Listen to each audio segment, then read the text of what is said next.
খলনায়ক ডন ছিলেন মডেল আর আমি ছিলাম ছাগলের ৩ নম্বর বাচ্চা। কিন্তু আমার স্বপ্নটা বড় ছিল, তাই সেখান থেকে উঠে আজ আমি নায়ক হয়েছি।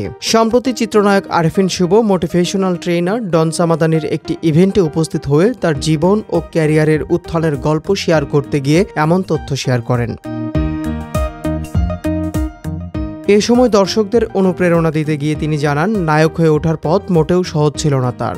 শুভ তার ক্যারিয়ারের শুরুতে কঠিন সময় পার করার বিষয়ে বলেন, একসময় আমি প্রোডাকশনে অ্যাসিস্ট্যান্ট ডিরেক্টর হিসেবে কাজ করতাম, মানে শুটিংয়ে ডিরেক্টর শিল্পীদের আদেশ পালন করতাম।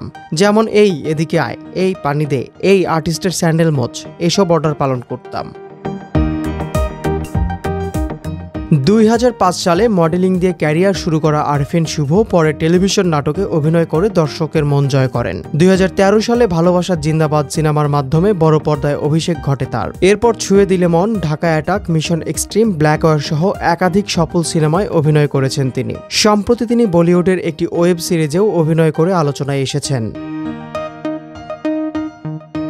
ওই অনুষ্ঠানে আরেফিন শুভ আরও বলেন, কোনো শিল্পী শুধুমাত্র প্রতিভা নয়, বরং অধ্যবসায়, স্বপ্নের প্রতি বিশ্বাস এবং পরিশ্রমের মাধ্যমে নিজের জায়গা তৈরি করতে পারে।